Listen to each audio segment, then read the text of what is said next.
Hey guys, what is going on? And welcome back to another episode of Club and Country. It's episode number 49, and today we have two big games with Brescia as you face Juventus at home in the Serie A, and then KRC Genk in match day 4 in the Champions League. Before we get to the games though, shall Brescia be getting on off camera? And of course, in the last episode, you saw the 2-0 win over Monaco and the 1-0 victory against Lazio. I can't believe it hadn't been Lazio in the entire save. Now, our last two games have both been wins. But to follow that, 4 games off camera, 3 in the league and 1 in Europe. And as you can see, 3 draws and a victory as well, as we still haven't lost a game yet, as we've now entered November, but of course tempting fate saying that with Juve coming first today. Starting with 1 draw, went to San Siro against Sandro Tonali's Inter Milan. Claudio Franchi giving us the lead just 2 minutes in. Tough start for him this season, only his third goal of the campaign so far, but right before the hour mark, Inter levelled things with half an hour to go. And following that, a goalless draw away against KRC Genk in Belgium. These guys are holding their own, man, seriously. I talked about them when the groups were drawn. I said they finished rock bottom with a wooden spoon. I'll tell you, man, only 1 goal conceded in 3, and this is a tough game as well. They are really making it tricky for the big boys in this group. But following that 2-0 win against Fiorentina, back on track here at Rigamonti. Armando Izzo sent off early for Fiorentina, veteran Italian defender, well, now veteran during the game, sent off 29 minutes in for a double booking, and later on in the game, still tied at 0-0, just couldn't break Fiorentina down. I felt we need something special, and we got it. Alex Govoni. I always say if you're going to score your first goal for the club, make it a memorable one, and whilst you might not be able to tell due to lag, it really was a stunning effort from Rage. And 6 minutes later, Barbieri wrapped the points up. Don't see Tommaso much these days, but he got his first goal of the season in a 2-0 win. And following that, a very entertaining goalless draw away at the Stadio San Paolo against Napoli, 0-0 the final score. Both goals made some incredible saves, or Dare in particular made an impressive stop on the line in a 0-0 draw, as we recorded our 3rd straight clean sheet. So in the Serie A right now, as you can see, after 2 draws in our last 3 games, we have fallen outside of the top 4. The front runners Roma once again off to a cracking start just like last season. 5 wins in their last 5 games, 9 in 11 to start the campaign off. Best defensive record in the division, and right now we're 5 points behind them, but do have the game in hand. Bologna though, they're still in this, 1 defeat in their last 5, and they got the game in hand. They win that, and they could overtake Roma and go top of the table. Fair play to them, they're not going away. As for the Champions League group, real briefly as well, on the back of the draw against KRC Genk, we are still top of the group, but only 4 now. In match day 3 in the Champions League, Valencia and Monaco played out a score draw in the south of France, so that means the group currently looks like this. Can I just do mine? Can I just go to Group F? There we go. We are top, and again, 3 games to go. If we beat KRC Genk here at the Rigamonti, though, that should all but guarantee qualification. I'm not sure if we do it mathematically, but it will if Valencia beat Monaco. That will guarantee qualification with 2 games to spare. So destiny still in our own hands, despite drawing away in Belgium. So first 2 games today, it is indeed Juventus. Nothing I'll show you in the run of cameras. Let's just dive right into it as we take on the lads from Turin, aiming to go back in the top 4. Gegenpress, our system, I've been alternating between this and the tiki-taka, but this is of course our best style of play, and this will be our team. Ordero in goal, but for a Pellegrini, Sistano, we needed Pauli with Storaro, Mergier and Govoni through the middle, playing against his former team today. Thought I'd order his first start of the season. On the wing, Salcedo and Franchi, and Esposito hasn't scored a goal in his last 5 or maybe 4 now, I think it is. None in the run of camera anyway. And on the bench, Molla, Parola, Papetti, Muru, Barbieri, De Sisto, Viviani, Andre Anderson, Dalmonte, Picardi, Simonetti and Borelli as well. First of 2, it's Juve. Let's get back in the top 4. Forza Brescia. Yeah, sorry, it's not last 5, it's last 4. Because he scored the winner against Lazio from the spot, didn't he? But yeah, a little bit of a tough run for Sebastiano Esposito. And hopefully we'll get back on track in the big game here. He loves the big games, Sebastiano. He often does well in them. And yeah, I'll never forget the hat-trick he scored against Roma in the 4-1 demolition on our way to winning the title back in Season 4. That was incredible. First highlight falling early, 4 minutes in. And speak of the devil, is he into burning? I did a little talk with him, a private chat before the game as well, and said, you haven't been scoring many recently. I don't know how much longer I can wait before I give someone else a run in the side. And he said he just needs to find his rhythm again, and all it's taken is 4 minutes into this game. Sebastiano heads home, Brescia lead early. Govoni with the assist as well. You know, I'm liking this kid a lot. Unfortunately, we signed him a little bit too late for him to become homegrown and trained at the club. But as a deep-lying playmaker, he's got all the stats in the right areas, and his creativity is pretty decent as well. As right on cue, he's just got his second assist of the game for guess who? And number 9, back at it once again, Sebastiano Esposito. Howler from Szczesny though, so Gavoni lucky to get credit with the assist for this one though. Esposito pouncing like a fox, finishes home from 4 yards. Francis Jeffers would be proud, and Brescia lead by 2. Can I call Esposito the Italian Francis Jeffers?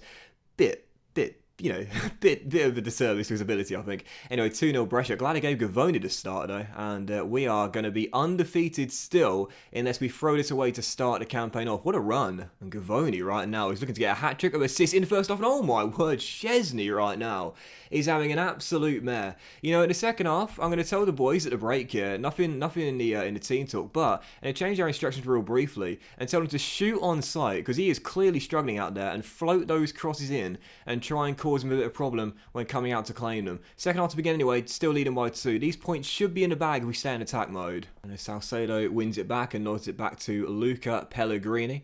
He's taken down by Bernardeschi, and that will be a straight red card. I just saw it briefly down the bottom there. 2-footed tackle by Bernardeschi. The veteran inside forward is off. They're down to 10 men. If we throw this away, we don't deserve to three-peat the title. We're in complete control here. But straight after saying that, Isco's going to whip in a corner for the visitors, which is headed clear by Armini and picked up by Paulo Dybala. Crosses back to the Spaniard. Acres of space there. First time delivery, and Leroy Sane makes it 2-1. Hold your horses, Juve half the deficit.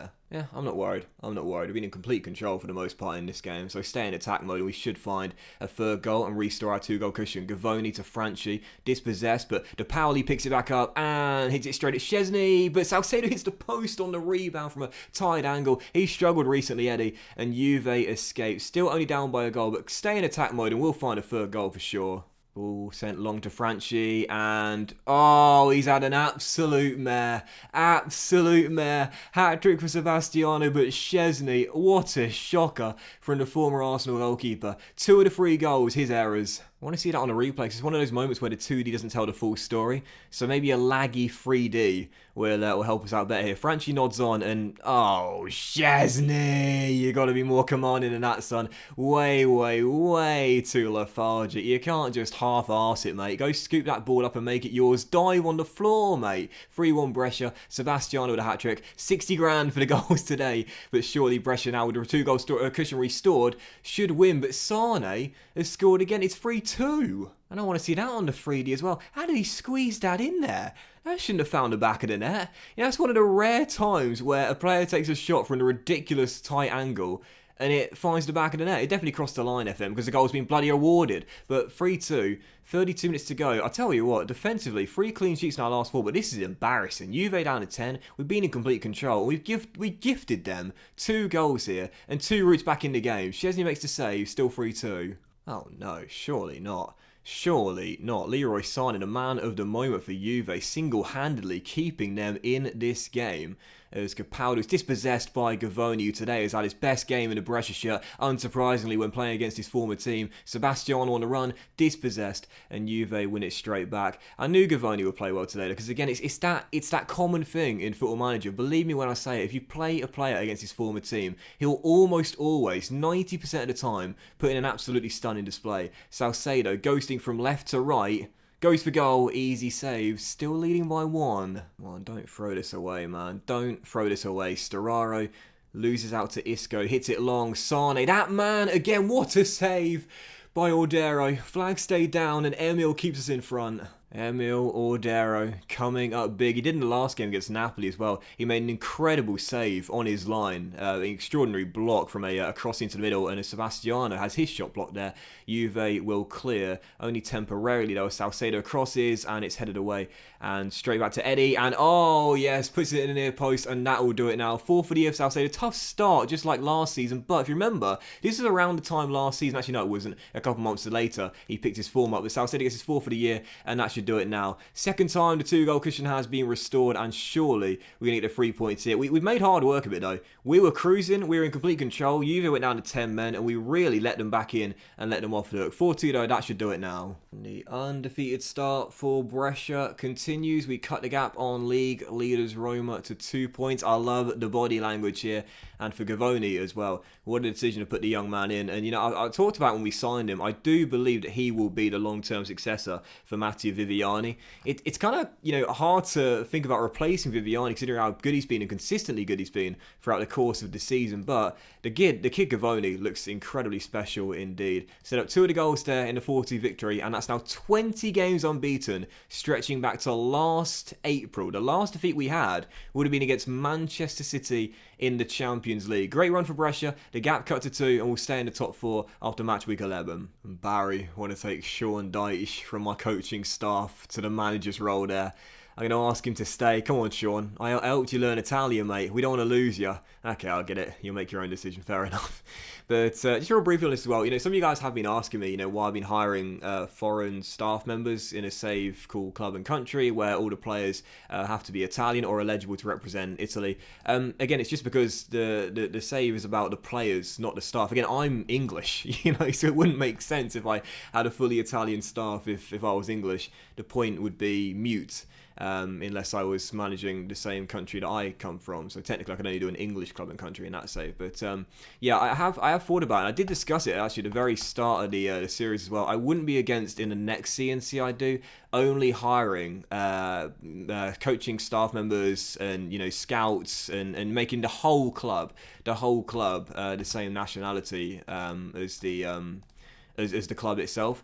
But yeah, that's why I've hired like foreign staff members. This is the first time I've done a CNC in Football Manager. But yeah, the next one I do, let's say I do start in England, for example, maybe, or Germany, or France, whatever, then maybe I'd make all the staff members eligible, I should say, that have the same nationality as where the club is based as well. It's my first CNC in FM, but yeah, in the future, I wouldn't be against doing that. We just got the call-ups for the international break coming after the Lecce game on the weekend, and once again we've got the same 3 representatives coming from Brescia to the national team. Esposito, Pellegrini and Ordero. Pellegrini won his first cap earlier on this season, since joining us, first 2 caps actually, and I love to see the positive arrows here. It's always nice to see. Ordero is still yet to be capped, despite being part of the squad for the past few years now. Come on, man, seriously, just give him one. Just give him one cap there. Merit's carrying a slight knot. Give him one cap. Come on now. But also, as well as Esposito, of course, we know is the best striker in Italy right now. I would have thought by now they would have given Armini a call-up. I really feel as though he deserves it. Salcedo had 1 call-up a few years ago, hasn't been called up since then. But yeah, it's kind of frustrating. I'm looking at the team and I'm just thinking, because it is still quite youthful as well, I'm wondering when we are going to see someone else get called up. I'm hoping this season Armini will get his first cap. I talked about it. It is still possible, but the wait goes on for Nicola to get called up to the senior national side. So second and final game of today's episode, KRC Genk at home, holding their own with 2 draws in their first 3. If they are to qualify, they need to win this game really, but for us, a win in this one, Rigamonti, will see us qualify with 2 games to spare. Valencia just beat Monaco, so that does confirm it as well. If we win this game, that will guarantee it. We will qualify for the knockout stages with 2 games to go. Forza Brescia heads the game. We'll stick with the Gegenpress, but a couple of changes on the back of the... We just beat Juventus. For a second there, I thought we drew for some reason, but the win against Juventus, and this will be our team. Ordero in goal, but for Amuri, Parola, Armini and Barbieri with Storaro, Mergier and Viviani through the middle. Salcedo and Bacardi coming in on the wings, and Sebastiano up top, and on the bench Molla, Papetti, De Paoli, Gavoni, Franchi, Anderson and Del Monte as well. Second and final game, let's get another win here and qualify for knockout stages for Brescia. For a second I thought we drew that game against Juve, not entirely sure why. But, yeah, you've got to give these guys credit, man. Like, I thought we were just going to absolutely rinse them away in Belgium. I thought they'd be rinsed after 3 or 4 games, but instead, totally underestimated them.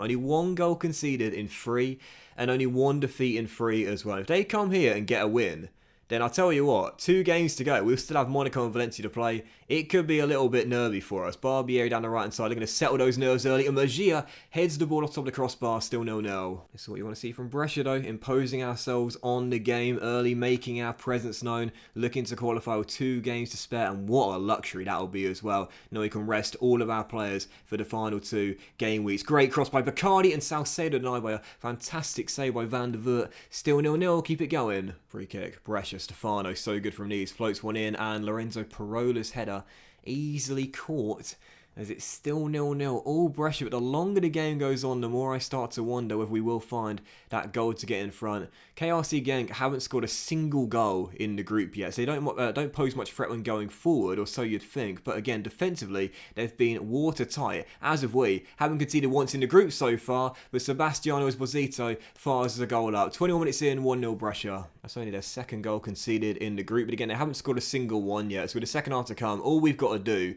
is just keep the ball in our possession, get maybe one or two more chances, convert another one, and that will do it. Send them to the boys at the break, second half to begin, keep taxes the same, and I'm pretty sure we'll get ourselves a 2-goal cushion, and that will guarantee qualification.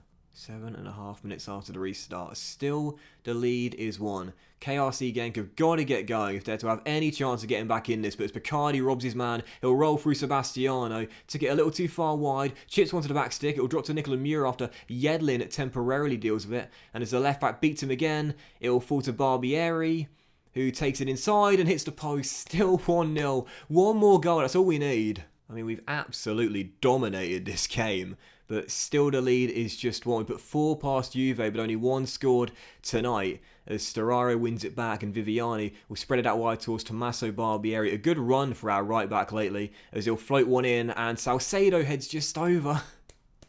Come on! Corner, Stefano, back stick, Sebastiano, Picardi wraps it up and confirms it. 28 minutes to go, 2-0 Brescia, points in the bag, qualification secured.